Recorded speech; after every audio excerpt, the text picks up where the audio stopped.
the inability of the government in India to understand how narratives are built, how modern communication technology is working, how you connect to people, who are on social media. Yeah. So, for example, in Kargil, during Kargil, and you would remember you are very active those days also, we used to hold a press conference, which was very effective.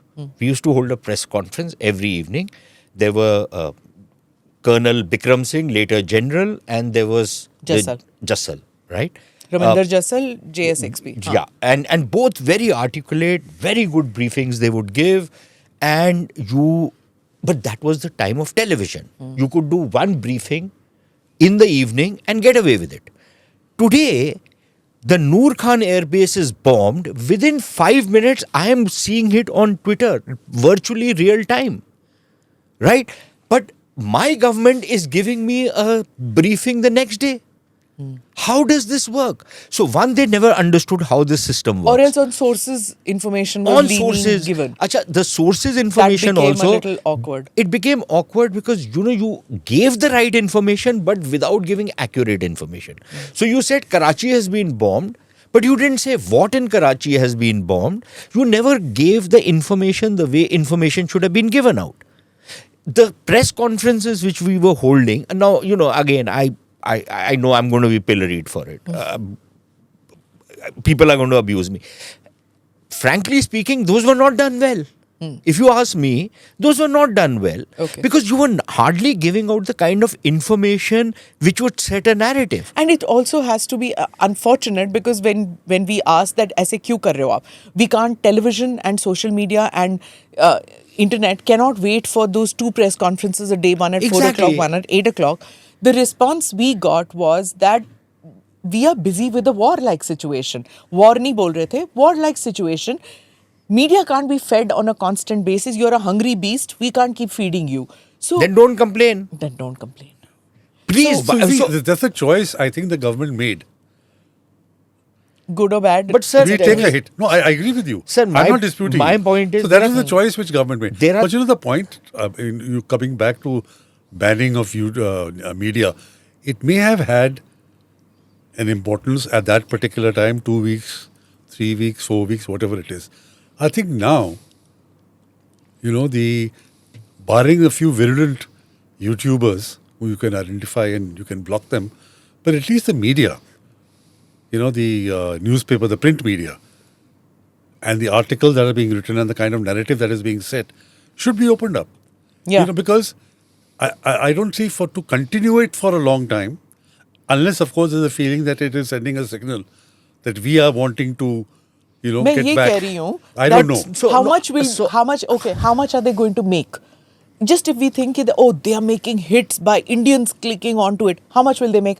2 crore, 5 crore, But 6 you can't crore? regulate what Indians No, watch. what I'm saying What is- I'm saying is that it's up to the Indians. Don't watch that, yeah. No, but so Once they so- know- Even if they watch, what Yeah. I'm saying is, does it matter if random Pakistanis make 5-6 crores? The point is, for every YouTube story that a Pakistani puts out, there'll be 20 YouTubers from India who will counter that. Yeah. Why are our guys being, considered less than a Pakistani So YouTuber? I think you really need to think this thing through at the governmental level also. So for example, so when you say now that this was a considered decision by the government, see the No, government. I'm just speculating. No, I know. I'm not part of the government. but I was Obviously, speculating. I know.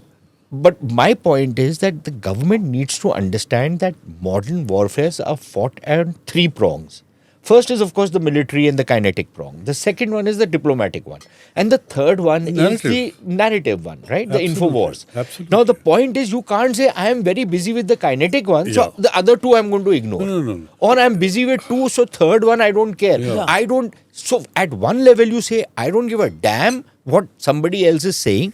At another level you are telling me, why are they saying this? Nobody is listening to me. Yeah. Right? And it's also not unpatriotic to question the media policy of your government. If we say that ये ठीक नहीं है, इसको ठीक करो, it's not that I'm being unpatriotic at the time of a conflict. I'm just telling you that it's ineffective and improve your situation real time. Because the entire Western media was plugging Pakistan's line. You know, where the New York Times, Washington Post, LA Times, they are all in any case anti-India. But the kind of, on the 7th and 8th, the kind of bashing you got in the Western media, there was really no counter. Because as you rightly said, you didn't know. Yeah. You didn't know. No, but look, so there So are... even this article where he's talking garbage, absolutely, Asim Munir, when he and the people saying "Ye kufar country ke upar" and all that. Now he has said this. The point is that if you are not on social media and if you are not bypassing and figuring out ki kya hai, you won't get access to this. Yeah. Right? Yeah, so, but look, so, okay, I'm a little conflicted out here. Part of me says that, look, for example, let's take this article. You can't, in the normal course, you cannot access Pakistani news media in India, right? And yet, all Indian news organizations have VPNs and are monitoring.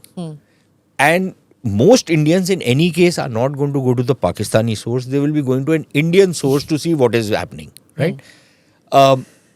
So the Indian media is reporting on something which the Indian media thinks is newsworthy.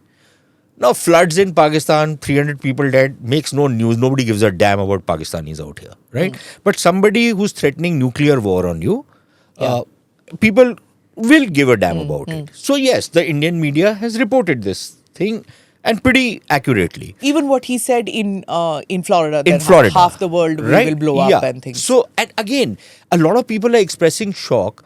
But come on, you know it. This is a standard thing which the Pakistanis say. But from American soil that to was- talk in Armageddon. That was a shocker. Yeah. You know, and the US didn't do a thing about it. No pushback, no statement. Only thing they said was ask the Pakistanis.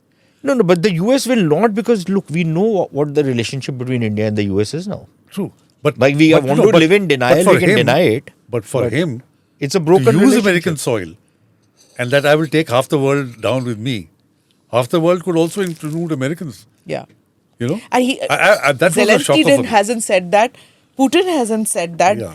This tin pot dictator goes and says this Yeah. out in America, and nothing from even the peaceniks, Yeah. not even the Democrats that Putin said you're it. talking about Putin had threatened nuclear war. from America. No. No, Yeah. he's not done that. I mean, I think even the Venezuelans when they were like from UN, udhar bhi nahi bola tha.